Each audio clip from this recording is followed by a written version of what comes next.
I'm here to talk to you about the Part B grants for special education today.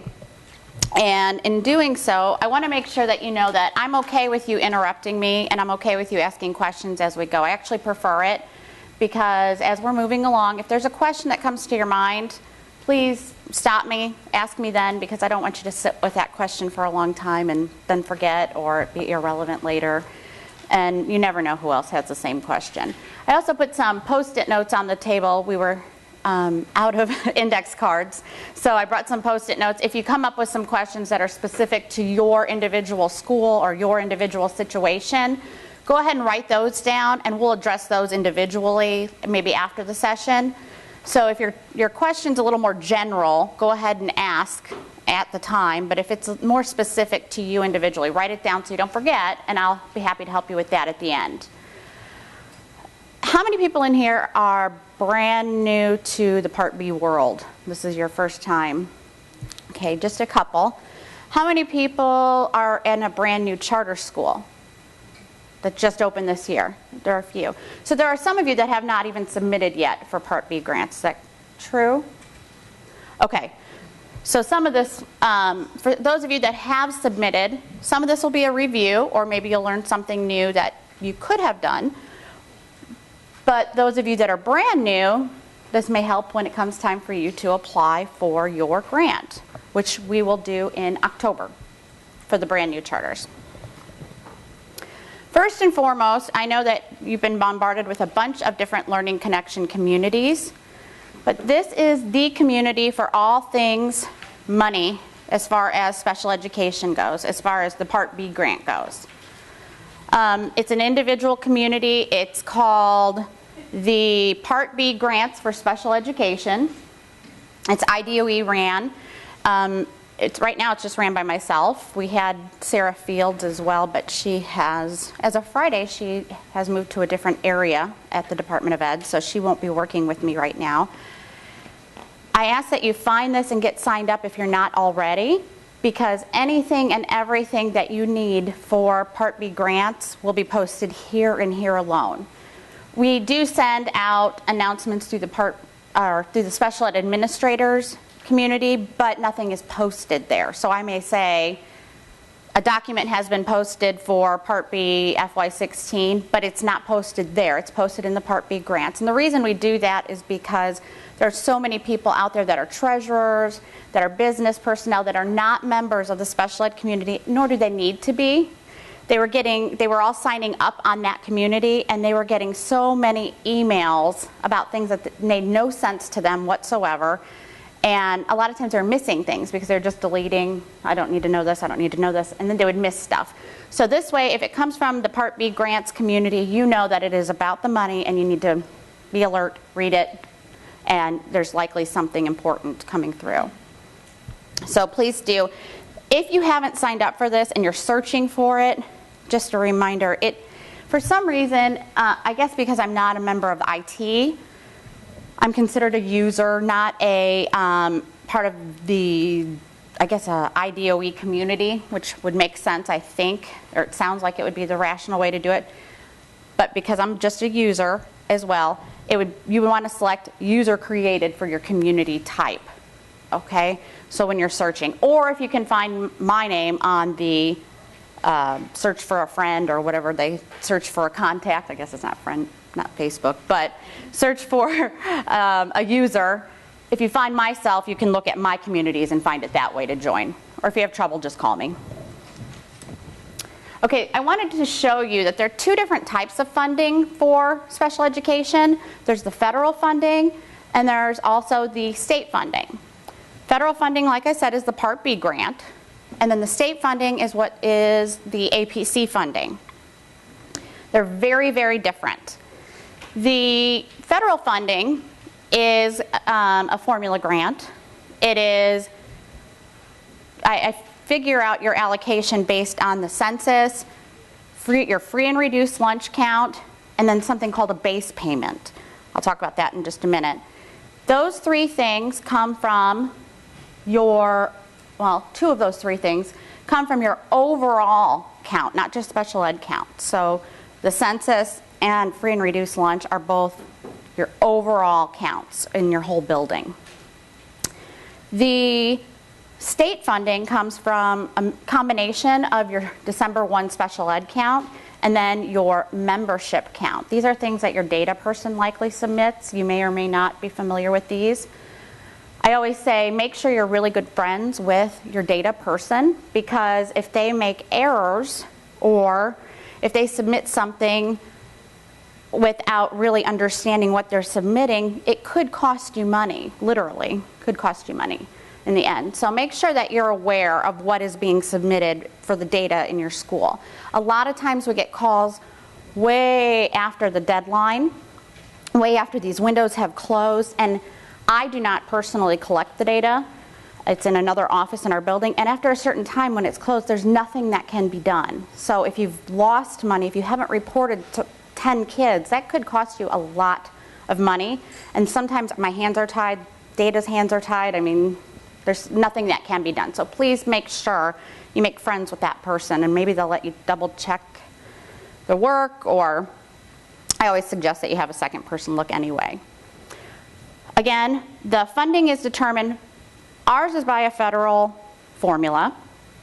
The state funding is by those exceptionality codes. You may or may not have seen where it's by, if you are, I forget what they're called, I just got a brain freeze, but the first category, APC, like level 1, I believe is $8,800 per student that fits in level 1. Is it levels?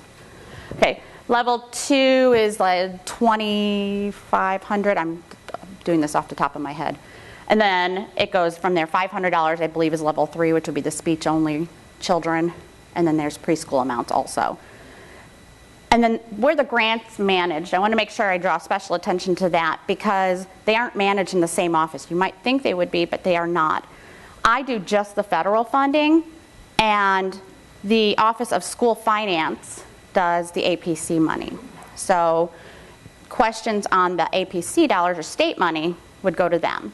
Of course, if you call and ask me, I'm happy to send you to them, but a lot of times I do not have all the answers for that particular pot of funds. Okay, there are 2 Part B grants for the federal grants. One is a 611 and one is 619. No charters at this time have a 619 grant, but I wanted to go ahead and mention it anyway. That's the preschool grant. There may be a time in the future, or in the near future, the way that things are going, that there may be a preschool grant. So I just wanted to mention that. The 611 grant is what all of you are eligible for. This is non-competitive. You're going to get the money regardless. You're eligible for the money regardless. It's just a matter of making sure you're in compliance with the federal regulations and making sure that you apply for them and you get your grant approved. These are some of the names that they're called. The regular grant. A lot of times people will call and say, I'm talking about my regular grant, or the big grant. So I just want to make sure, so if you're out and about and someone's talking, you can fit in with your lingo. On this grant, you can budget something called CEIS. I have a whole section later on CEIS, which is Coordinated Early Intervening Services. It's basically funding for grades K through 3. It's for those students that are more your RTI students. Again, I'll talk a little bit more in depth about that a little bit later. And I wanted to show you that your grant number will always begin. I put it in green at the end. It always starts with 142, but your grant number will just change. The 16, next year will be 17, then 18. That's how we do it, just so you know that this is the federal grant.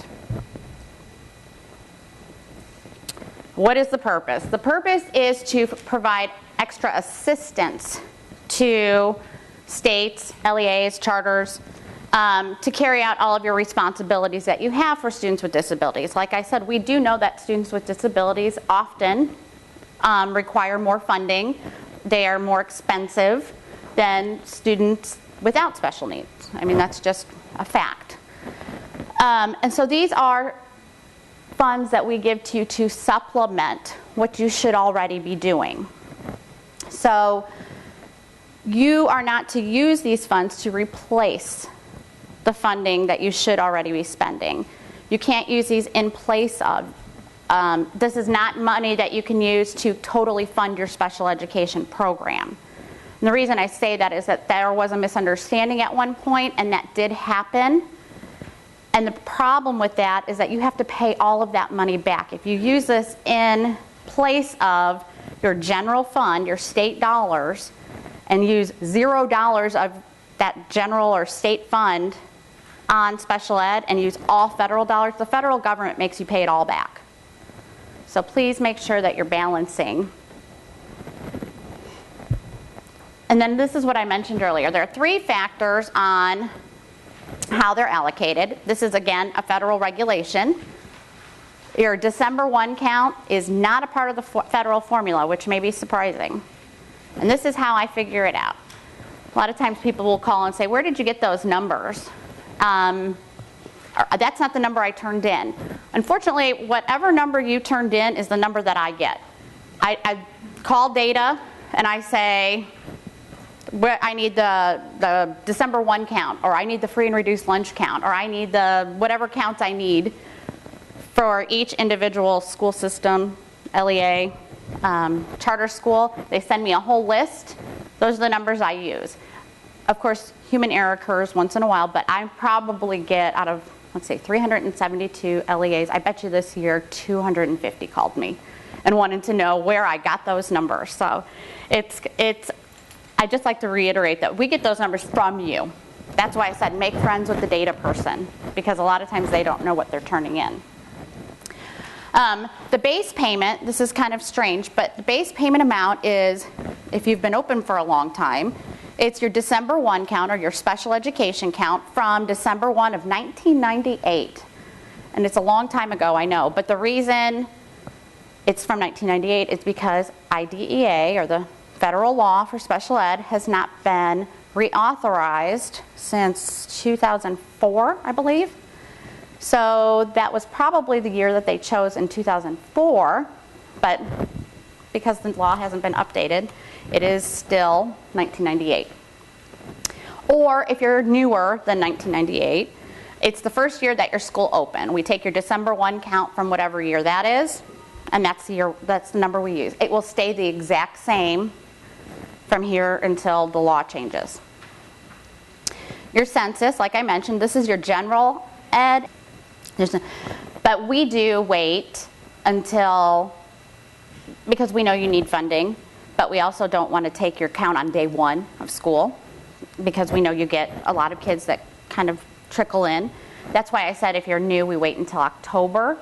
We then will figure out an allocation based on a date in October. I just kind of contact you and say, give me the count of kids on October 3rd.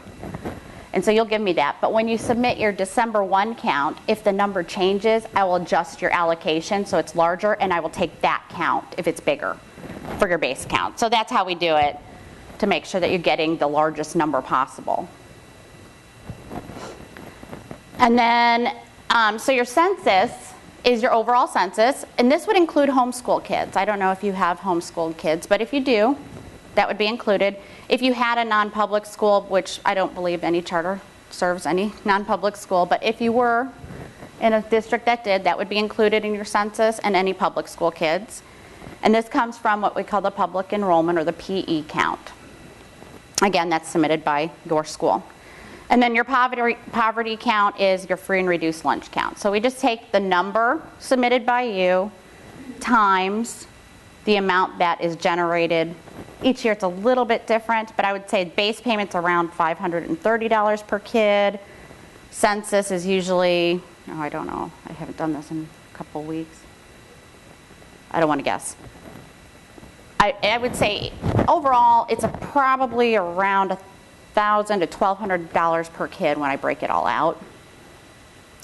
And then we add them all together, and that's how you get your allocation. We have 2 submission windows. We already had the one that started this year. We still have some things trickling in, and we still have some people doing corrections, and we have, like I said, the new charters haven't even submitted yet because we haven't opened that window for them. But what we had was part 1 was due on or before July 1, and then part 2 was due on or before August 14th. Application 1 or Part 1 covered the cover page, your budget, if you chose some budget for CEIS, and this was an conditional approval only, which what that means is you had to have Part 1 and Part 2 approved before you can start asking for reimbursement from that grant. And we did a WebEx recording for this. It's on the Learning Connection in that Part B community that I talked about.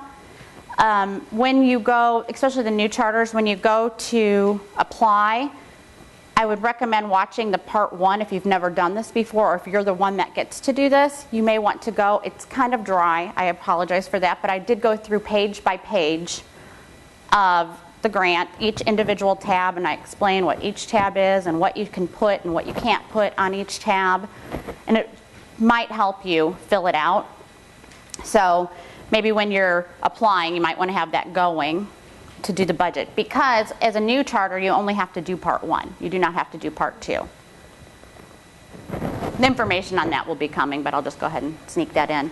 Those of you that are doing Part 1 and Part 2, because you've been open longer than a year, we also have a Part 2 WebEx out there as well, but I did split them up. Yet that's a fairly new law that came out, I would just say 3 or 4 years ago. And that's another federal law that came out, that no food or drink, as you can see, can be provided at any sort of training with federal dollars. Unless, I should say, there's always a asterisk, unless it is something where you have a working lunch because it's necessary and you must have it in order to fulfill the objective of the meeting. That would be the only reason. So you'll notice now, more as you go to more and more conferences and workshops that are special ed based, or probably anything federally funded. I think this is a federal law in general, so maybe Title I, those sorts of things. You'll notice that there's no food or drink. And if so, someone paid for it out of their own pocket, most likely. Let's see. I'm trying to think of anything else that's very... Why couldn't you pay for the... Let's see, what was I going to ask about? Full-time school psychologist. It could be for everybody. That's correct.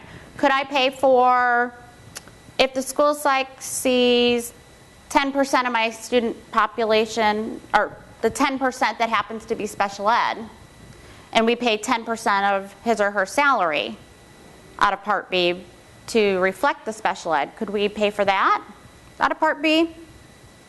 That's correct. Yes, you could. Why couldn't we do the universal screening for RTI? We got some smarties in here. That's right. It's general. RTI students are general ed students. So the only way you could do that would be, like I said, we're going to mention something about CEIS here in a bit, and those very small amount of funds can be used for students that are doing RTI program. That would be the only chance. Yeah. But if they have the staffing to cover, and if they have a substitute, they can use Part B funds to cover, like, you know, if someone's going to be out for the whole period or be out even half the period or half an hour, they can use Part B funding to cover that person's class while they attend their and do their portion of the IEP meeting. So if they need to go and add their comments or participate, because you're supposed to have a gen ed teacher present, so if they need to have some kind of coverage, then yes, the substitute could be paid from Part B funds. Anything else on here that was surprising? I think some are pretty obvious, like the Alert Now system. Same thing. You couldn't pay for that. This was actually one that I took right off of an application from this year. The reason why is because you're providing it for your whole building. So because you're providing that for your whole building, you can't just... the person that did this didn't understand why they couldn't just pay the prorated portion with special ed funds. And again, because that would be supplanting. So you couldn't do that. Federal regulations mandate all of the money For Part B, however, if your state law is more stringent, then you have to follow the state law when it comes to the money. So that's how that works. That, a lot of times, I think in the past, there had been some misconceptions that once a person or personnel or anything really had been paid by the general fund, that it could never be paid for out of Part B dollars, and that is not true. It doesn't matter as long as you maintain compliance with maintenance of effort, which we'll talk about here in a bit. You can move people in and out of the grant as many times as you want to. You can move costs in and out of the grant as many times as you want to, from general fund to Part B fund. It doesn't matter.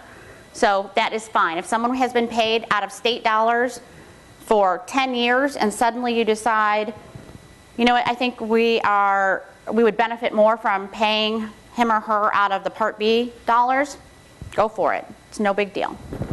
So this is just something to go along with the allowable cost activities, or allowable costs that I mentioned. These are the budget lines that are into the grant right now. We have the personnel, benefits, equipment, technology, purchase services, services from another agency, conference and travel for professional development, conference and travel, more like mileage if you have someone that travels between buildings, which leads us to buildings, which would be renovations. Let me ask you this, can you buy a building? If you're going to have a building for special education, maybe an alternative place, an alternative school for kids that have been expelled, they're in special ed, but you need to still provide services. Can you use these funds to buy a building? What do you think?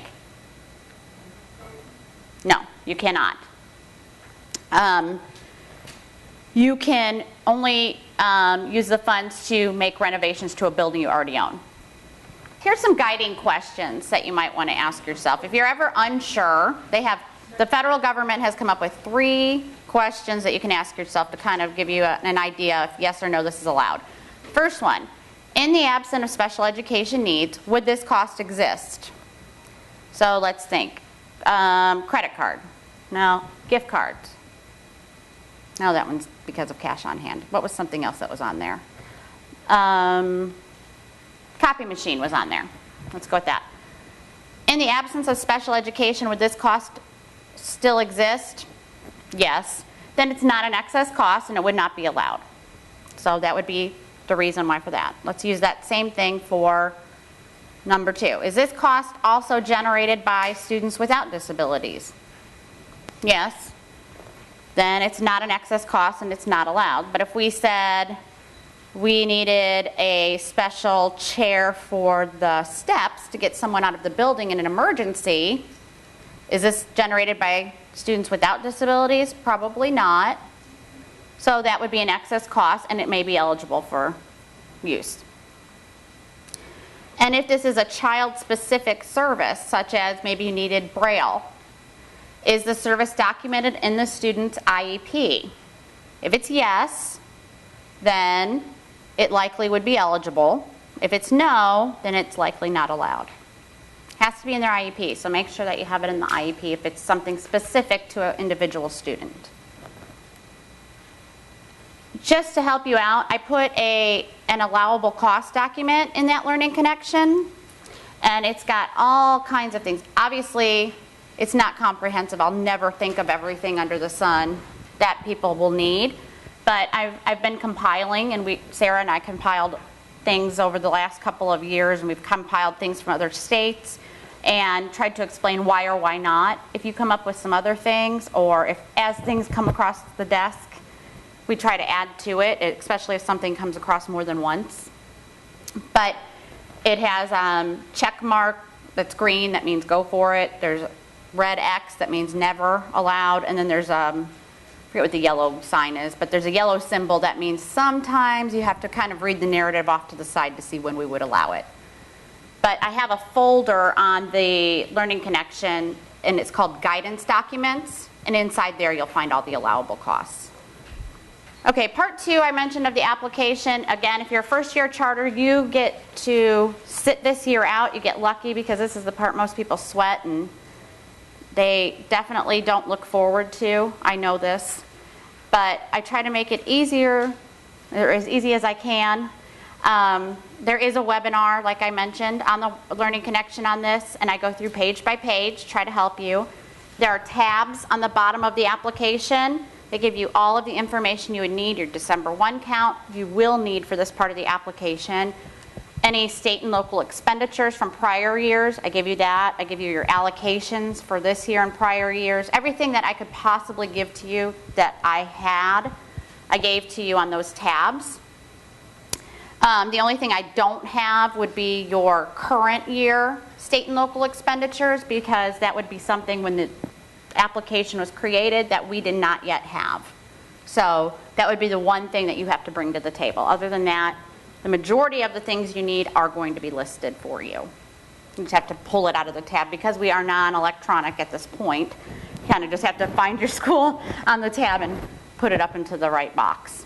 And then I tried to put this year I actually put little notes on each cell to tell you, go to the tab marked, blah, blah, blah, blah, blah, and enter this number. So hopefully it was a little bit easier this time. This is everyone's favorite topic, and this is maintenance of effort. I don't know why people just tend to cringe when I say maintenance of effort or panic. But this is what I had alluded to earlier. And maintenance of effort is your obligation as a school to make sure that you are spending the same amount of state and local funds each year, or even more every year, on students with disabilities. So you can't one year spend $100,000 on students with disabilities, and then the next year maybe $25,000, and the next year I'm not going to spend any, then the year after that. I mean, you can't jump around. Once you've spent a certain level of state and local dollars, you have to maintain that from here on out, unless you have something large happen, and I'll show you some of the exemptions that you might get. So, in simpler terms, it's a comparison of special ed total costs for the current year against the special ed costs for the prior year, or the most recent year that you have available.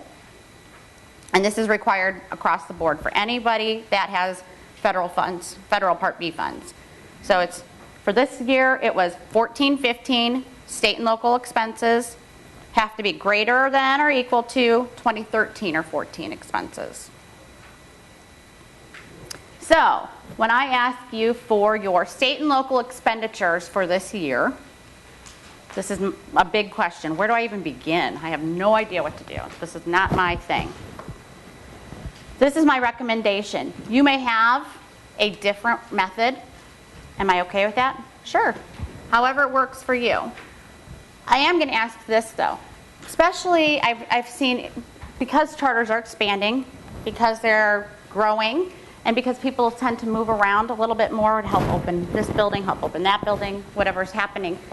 If you have been the one in charge of doing the maintenance of effort in the past, if you would leave something in writing somewhere to show how you've done it. Because I'll tell you, when the new person comes in, they have absolutely no idea. And not only do they have no idea, then they call me and then I try to help them. So you're not only doing them a favor, but you're doing me a favor as well. Because we will go through and go through and go through, and I don't care what we do, we never come up with the same number. So basically what happens is we start from scratch all over again, and we have to do years of work to get a baseline all over again. So if you would be so kind as to at least leave a note or some account number or something to explain where your numbers have come from, or what your method is, it would be extremely helpful to everyone. But this is what I usually suggest. Start with your summary of receipt and expenditures. This is actually online. It's public information. It's turned in by your business office, your treasurer. It's also been called the Form 9 in the past. If you've been around a while, you may have known it as the Form 9. When you click on this link, or I guess you can click on the link if you go on the Learning Connection, because I do have it posted there. But if you just go to our website and go to the finance office, There's a drop-down box for the summary of receipt and expenditures. You'll enter in your school code, your school corporation number. You'll put in the school year you want, and it will give you a list of every reported dollar that was spent that year and what account it came out of. So it will tell you if it was a federal account. It will tell you if it was special ed. It tells you everything. I always say start here. And also your business office probably has a copy of this as well. But again, sometimes if you're coming in new and you don't know where to go, this would be your best bet. Start here. Then I suggest you go through and maybe highlight all of the categories that are for special education that are real obvious. Some of them are really obvious. It'll even say learning disabilities, and it'll have an amount. So you may want to go through and do that. Then you have to think to yourself, what other categories on here are likely also special ed, even though they may not be labeled special ed? So remediation, summer school, legal services, all of these things. Now remember, we're switching gears here because now you're thinking of just state dollars, your general fund dollars. You cannot include anything Part B, nothing federal in this calculation. I just want to know what state dollars you've spent. Okay? So these are some of the places you look. Then you're going to total it all up, and you're going to hope that when you've tracked it, it's going to be the same or more than what you spent last year, and then you're going to be done. But sometimes that happens, sometimes it doesn't. You just want to make sure when you're tracking everything, after you've gone through either your Form 9 or whatever method you've used in the past, they're consistent from year to year. So if you have used salaries that were paid from your general fund last year, the year before, you need to include salaries that were paid from the general fund this year. You can't just not include them this year because you don't want to, because it's going to make your maintenance of effort high. It doesn't matter. If you've always included salary, you still have to include salary. They have to be logically connected to special ed, of course. And you want to make sure you track it for audit purposes. Now our office, my office of one person that does the federal grants at this moment, I personally will not audit you on maintenance of effort. However, just yesterday I met with an accounting office that's going to come out, and this year we've chosen 20 schools and districts that will be audited just on maintenance of effort and special education. When they come in, you have to be able to show them how you got the numbers you've gotten, and you have to be able to explain to them when they ask. You need to show documentation as to where these came from. So that's why I'm saying, make sure that you're able to explain everything, and make sure that hopefully your predecessor, if you ever were to leave, would be able to explain everything. There are 2 tests, or technically 4 tests for maintenance of effort, but at this time Indiana uses just 2. One is the aggregate, so your overall total expenses on special education that we compare last year to this current year. And then we also have the per capita, or the per student amount last year to this year. You only have to pass one of the 2 tests in order to meet the requirement. Can you pass both? Sure. That's great. You'll still pass. But if you only pass one of the 2, you've still passed, and that's okay. I just want to show you, so you have 3 out of 4 ways here that you can technically pass. The only way you would fail is if you failed the aggregate and the per capita calculation. So once you stick your numbers all in, there's a bar, if you haven't seen the paper yet, there's a bar that goes across that says, I think it says LEA has failed to make maintenance of effort, or LEA has failed to meet requirements, and it's in bright red. You can't miss it. If that happens, don't panic, just call me, because I'll tell you this is my 5th year in this position, and I think there have only been 1 or 2 school systems, or maybe 1 or 2 times that someone's actually failed MOE, because we've been able to work through it. So don't panic. The problem is I don't want you to have to give your money back to the federal government. I don't want you to not spend the money on the kids, so we'll work together as best as we can to figure it out. Now, there are some ways you can get some reductions. Well, there's one way, I should say, to get a reduction. And of course, there are a lot of criteria because this is a federal rule, so they have to make it a little bit tricky. The first thing is I said LEA, so your charter school could not be significantly disproportionate. That was something that probably Kristen spoke of earlier, if you were here earlier. I don't know if that was today or not, but so if you did not receive a letter for this year I think it was in April 2015, if you did not receive one, then you're likely not found to be significantly disproportionate, so you can go ahead and give yourself a check there. You got one down. The next one would be you received a local determination of meets requirements. If you've got meets requirements, check that off. That's 2 things down. And the next thing would be that your 611 allocation for this year is greater than last year. Most likely the truth. I think it only one year that it wasn't, and that was during that sequester. After that, if those are all true, now this is the tricky part, you can reduce by 50% of the increase in your allocation. Even though this is for the maintenance of effort state and local dollars, that's where you get the amount from. So for example, if FY 2015 allocation was $2 million, and the FY 2014 allocation was $1.85 million, you would subtract. So you were increased by $150,000. You would divide it by 2, get $75,000. So you would be able to reduce your maintenance of effort or your state and local dollars by $75,000. That would bring your MOE bar down by $75,000.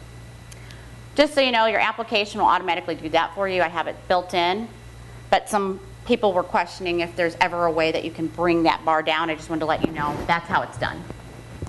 That's why off to the side there are some questions that you ask, that it asks you. It'll have question 1, 2, and 3 with some drop-down boxes. If you don't answer those, then you're not going to get you're not even going to be considered for any of the reductions. So you have to make sure you fill out all those questions. Okay. Other than the reductions, there are 4 other ways that you could get an exception. And just so you know, these exceptions are outside of all those criteria I just mentioned. Even if you're significantly disproportionate, even if you didn't get meets requirement, you would still be eligible for these 4 exceptions from maintenance of effort, because these are things above and beyond your control, and they're things that don't happen all the time. So these are different ways that you can also possibly reduce some of your maintenance of effort. The first one is called voluntary departure, and this would be if a teacher or staff member leaves on their own voluntarily for, I don't know, just for any other reason. Retirement is a big one. They go to another building. They've decided to stay home with their children. For whatever reason, they've decided to leave on their own. They weren't riffed. They weren't fired. They weren't forced to take another position because of cuts. This is to be something that they have decided to do. If that were the case, here's an example. Special ed teacher retires, and the salary and fringe of the long-term experienced teacher is $90,000. Now this is from non-federal, and this includes benefits, so it's not just a really high-paid teacher, it's also with your health insurance. The LEA, or charter school, replaces the position with a qualified special ed teacher at the salary and fringe of $60,000, also paid from non-federal funds. So we're looking at your state and local dollars. The LEA would be allowed to reduce their maintenance of effort by $30,000 because you would subtract the 2. There's a tab on the application for MOE Exception 1 where you would fill out this information. It just asks for the teacher name, their position, their salary, were they replaced, yes or no, why did they leave, then who were they replaced by, and then their salary, and then it will automatically calculate all that for you, but you just have to enter it in. Another example would be if this teacher retires and you decide we're not going to replace this, we're not going to put in a replacement. We can go on without having that position this year. Guess what? You can reduce by $90,000 because that's $90,000 you aren't spending anymore on special education, And as long as the needs are still being met of your special ed students, you would be able to reduce your maintenance of effort. All right, so if you had a decrease in the number of students with disabilities, then of course that's out of your control, and you're probably spending less money. You just have to make sure you're spending the same per pupil amount. So if you've always spent $500 above and beyond your federal dollars, so if you spent $500 per student out of state and local dollars on each student, you still have to spend $500 on each student, but you have less students, so you're not spending the same aggregate amount. Does that make sense? And again, this one is automatically calculated. When you put in your two December 1 counts, when you put in last year's and this year's, it'll automatically say, oh, you have less students this year, so it'll take it off for you. But here's an example here. You can see the base year, so say last year was 2013. It tells you your special ed enrollment, what your expenses were, and your per pupil cost, what it boiled down to. In the first example, there was a decrease in enrollment, and the per pupil cost was still maintained. So they spent less overall, aggregate, but when it came to the per pupil cost, they maintained it. Actually, they went a little higher. So that would be acceptable. Example B, they decreased their enrollment, and they decreased their state and local dollars, but they decreased it too much. By doing so, they decreased to where all of this, they decreased the enrollment, by doing so, they decreased their per pupil by way too much. So those students may or may not be receiving the services that they had been last year. In exception 3, this is when you've had a child that was in a particularly costly program. This might be someone that had a one-on-one IA all year. Worked with only that kid. Suddenly they've aged out, they've graduated, they decided not to come back. For whatever reason, you no longer need that one-on-one IA. This would be an exception. Someone that requires a nurse at all times. Something above and beyond your average special ed cost. And 4 would be a long-term purchase. This is something that's non-expendable, something tangible. It has to have a lifespan of more than a year. So mainly this is equipment, I would say. But it has to be more than $5,000 expense. And it would have to be something that you're going to keep for a while. But say you were paying it off for a long period of time, out of state and local dollars. Finally you're done paying. It's almost like a loan. You're done paying for it, and now you can take it off of your MOE. Has to be state and local, has to be for special ed only. So once you've reduced, that is your new maintenance of effort level. Look at that.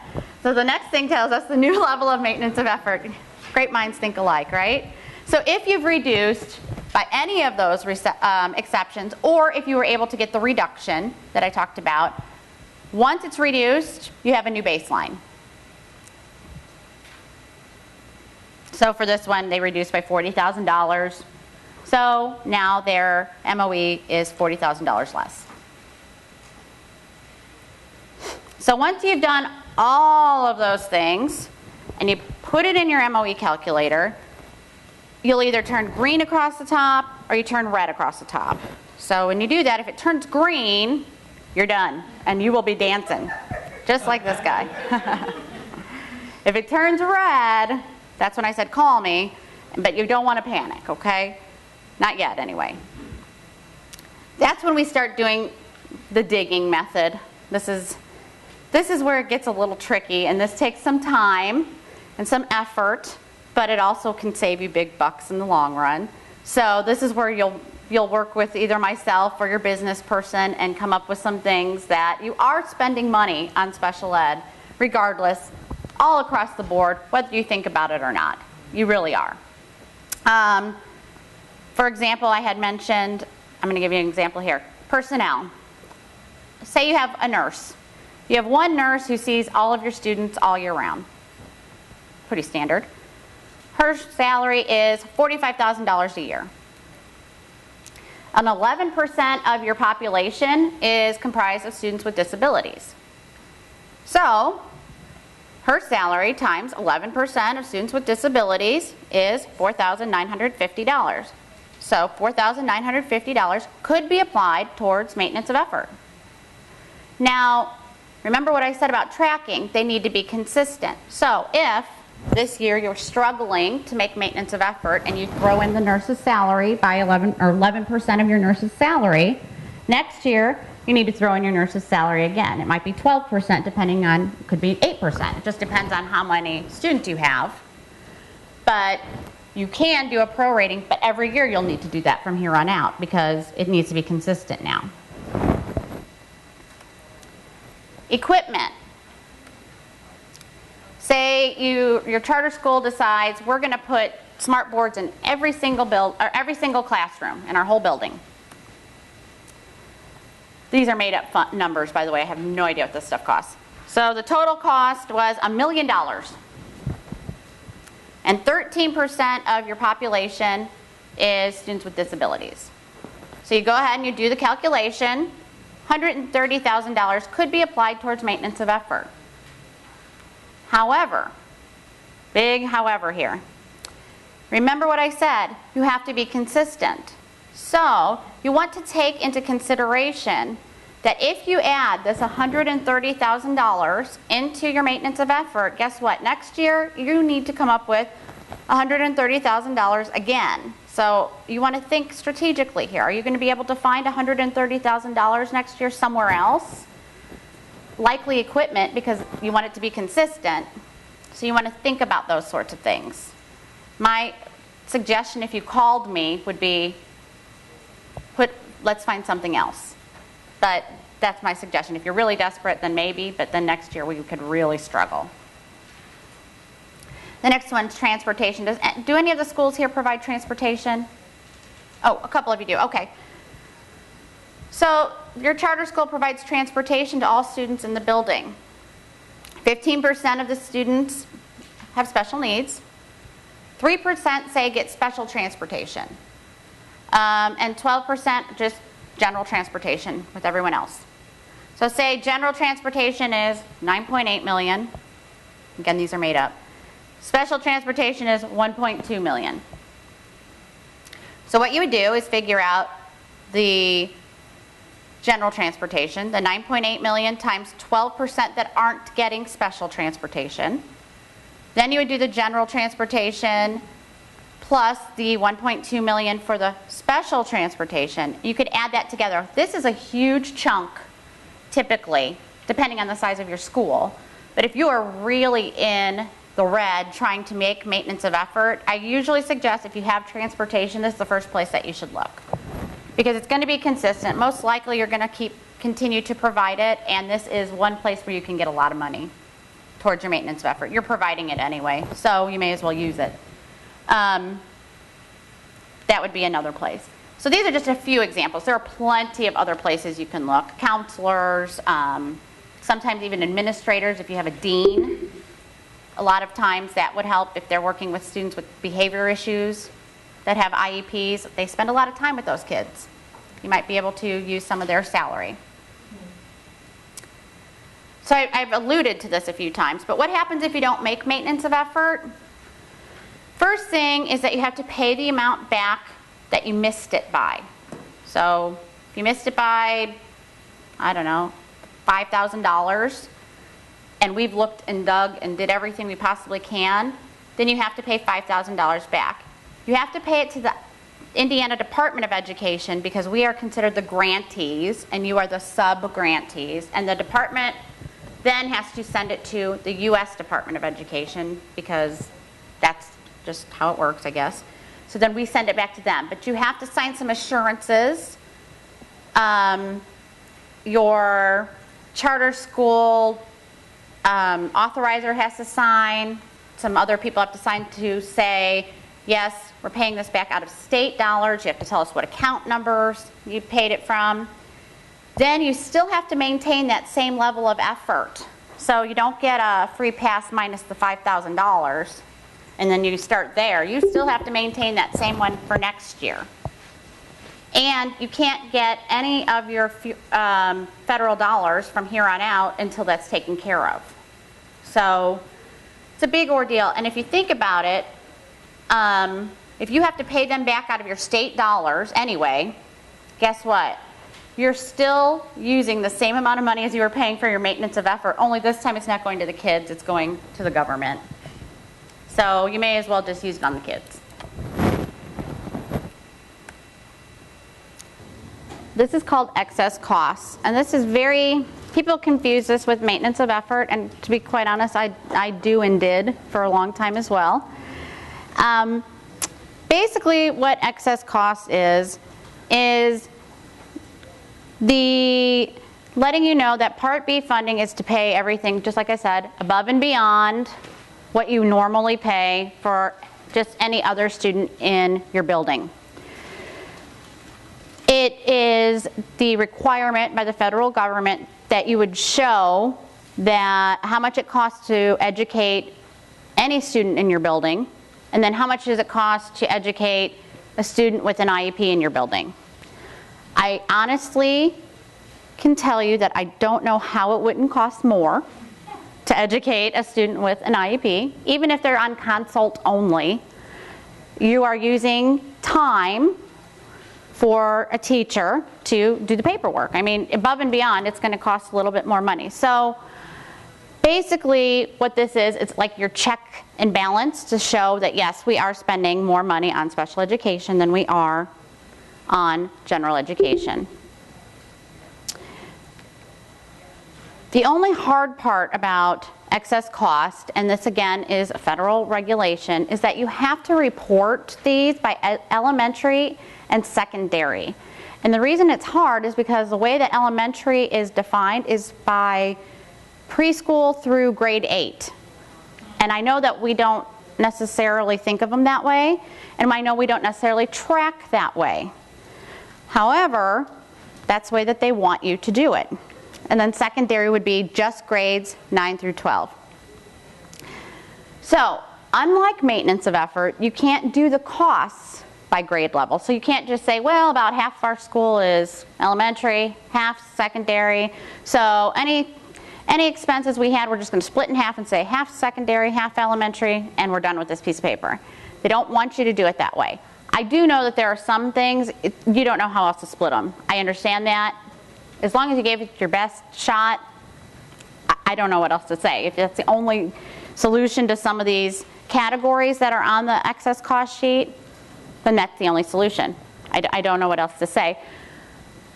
But do your best, because some of them I think you can tell. Like I gave an example here. If you have an IA for a 10th grade student, or one-on-one IA for a 10th grade student, clearly that IA is in the secondary category. So clearly you would add that to the secondary costs. So sometimes you have to go through and do a little adding here and there, but do your best, report it. Right now there are no repercussions to this at this point, so just do your very best, and that's really all I can say when it comes to excess costs. Here's an example, just so I don't confuse you a little bit. Central Secondary School of Arts is for students in grades 6 through 12. So you see you have a mix of elementary and secondary here. There are 900 students total in the school. Of the 900 students, 360 are considered to be elementary.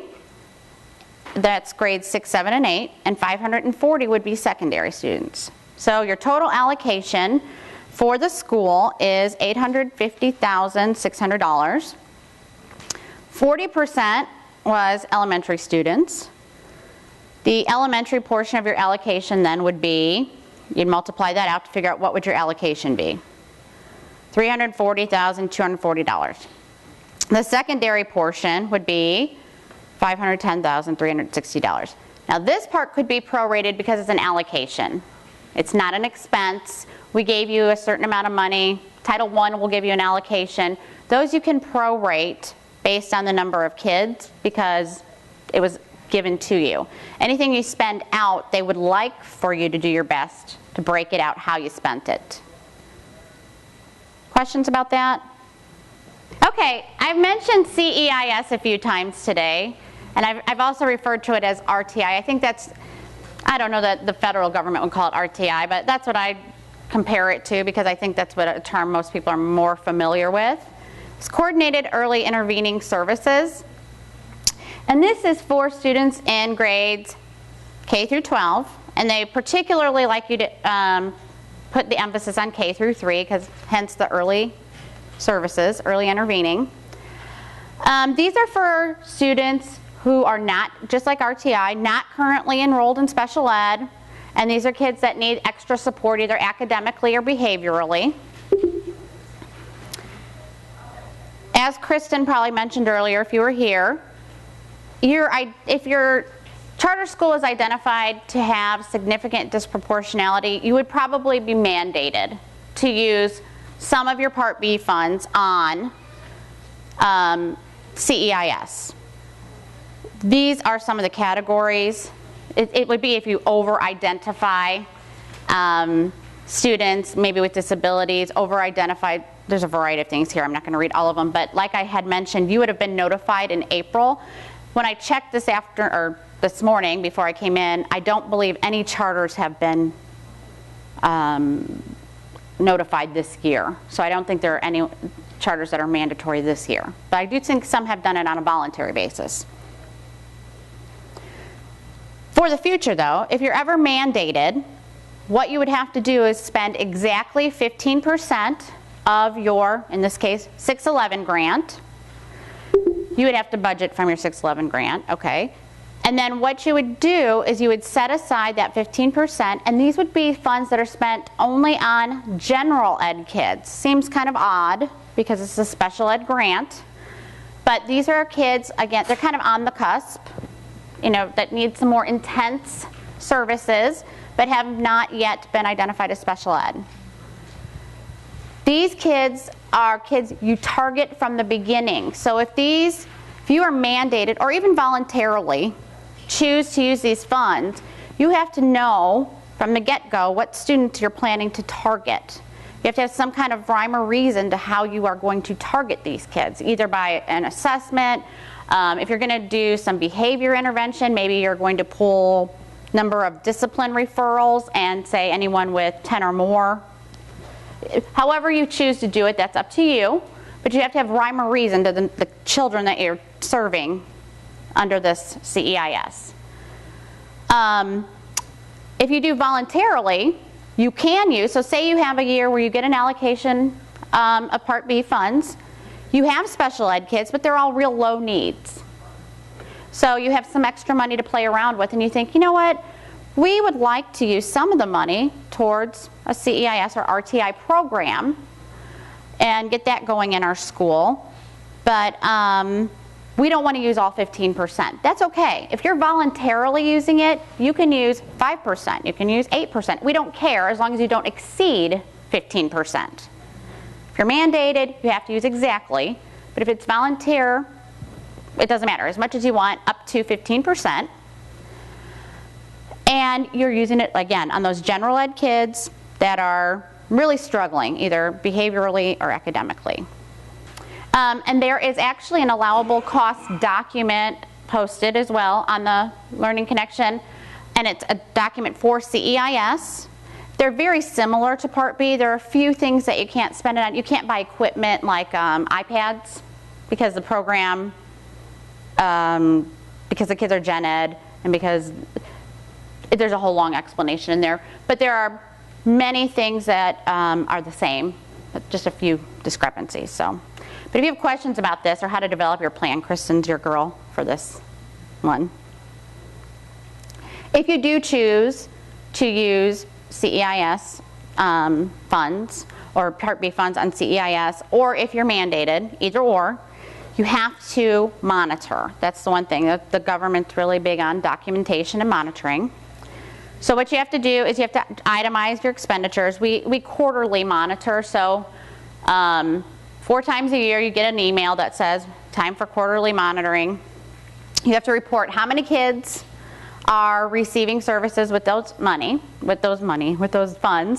You have to report of those kids that you originally targeted, If any of them now have been receiving or have been identified as having special needs or now have an IEP, and you have to receive or let us know. Let's see what else. Oh, if you expended all your funds, since these grants run 27 months, say you expended all the funds in month 1, we have 26 months left to continue this program.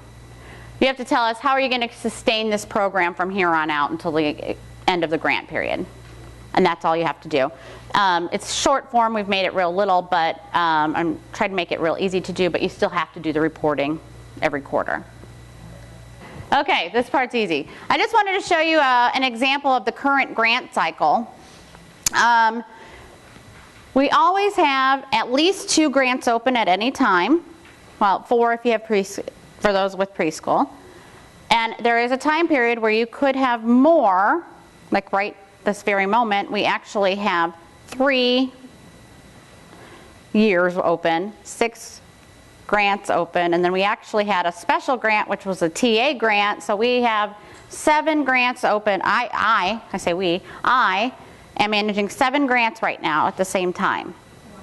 So there's a lot going on. Anything circled in red is what is going on currently. Some special things to pay attention to, which here they are, the important dates. We have a date coming up right now, September 30th, 2015. It's the last day to modify or encumber any of the 611 grants or TA grants. It was a technical assistant grant. If you were open and had grants from that time period, you need to get those modifications in now. Also, the last day to file for reimbursement on those 2 grants for you would be December 15th. Please make sure. How many people know if you have grants for FY14? Does anyone have FY14 grants? Or you don't know? If you do, take the message back that it has to be on or before December 15th, because if it's not, I've actually seen them where they won't honor the request for reimbursement, so you just lose that money.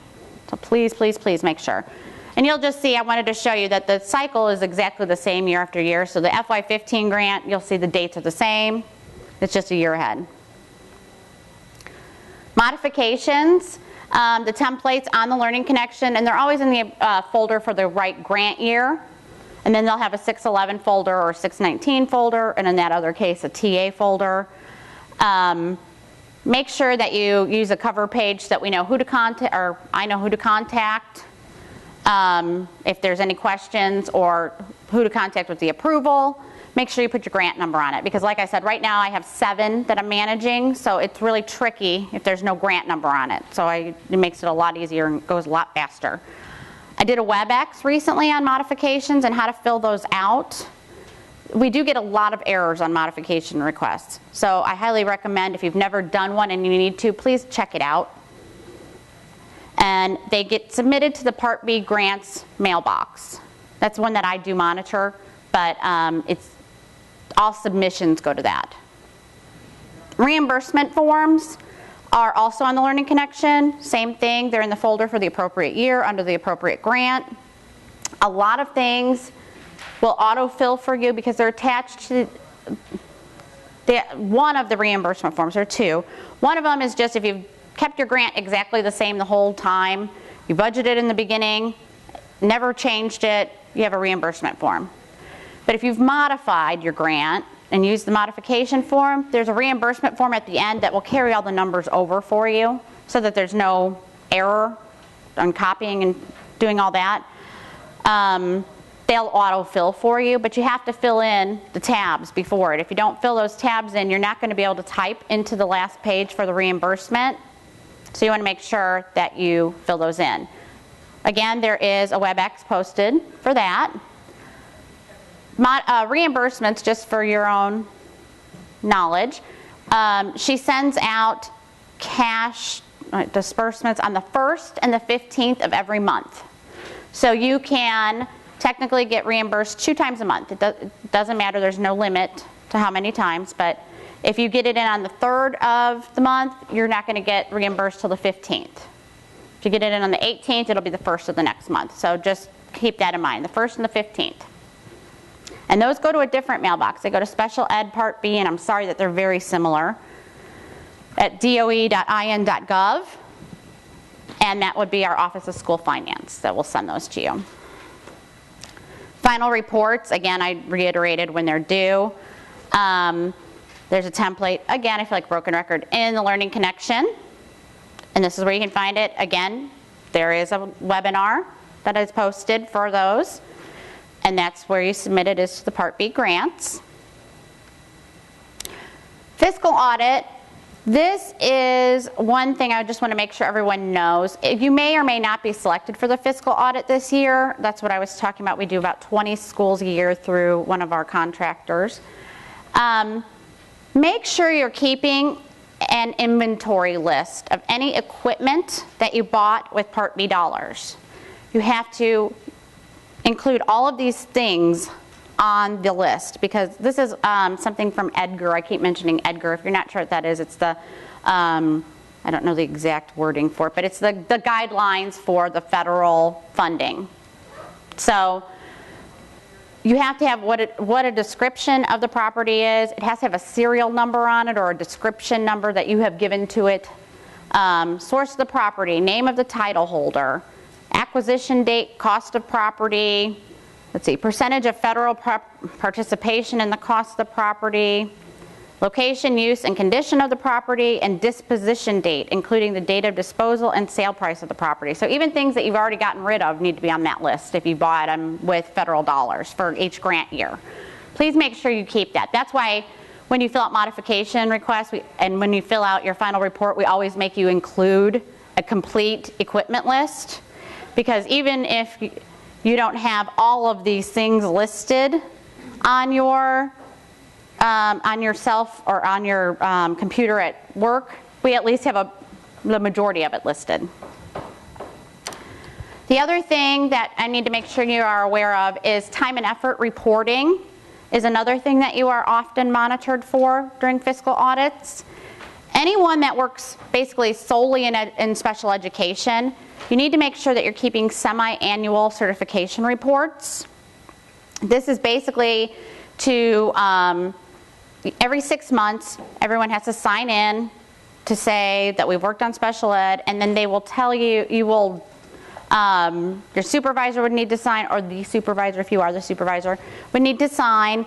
These are maintained locally. You don't send them to us, but we do see a lot of findings for these from an auditor. This is, again, a federal regulation. I just wanted to kind of put that on your radar, that these need to be maintained. I put a sample of what they look like on the Learning Connection in that guidance documents folder. Again, you don't have to use that exact form. Actually, I don't even know if you can. It's a PDF, but I gave you more information about it and a sample document just so that you had an idea of what in the world to expect. Same thing with PARs. We even have to do this at the state level. This is for anyone who works part of your time on special ed and part on something else. So if you have somebody that works half day special ed, half day gen ed, they need to do PARs. So that would explain basically so you're documenting their time and what percentage of time they're spending on which area. Again, I put another sample of one of these onto the Learning Connection. It's in a document there under time and effort reporting. Here are the contact information, contact emails. If you need to get a hold of myself, there's my contact information at the top. Anything about reimbursement, finances, what is my balance, how come I didn't get my reimbursement, that sort of thing, it goes to Tamara Poteet. That's her email address and her phone number. And then anything for submission, those are those emailed. I think that's everything.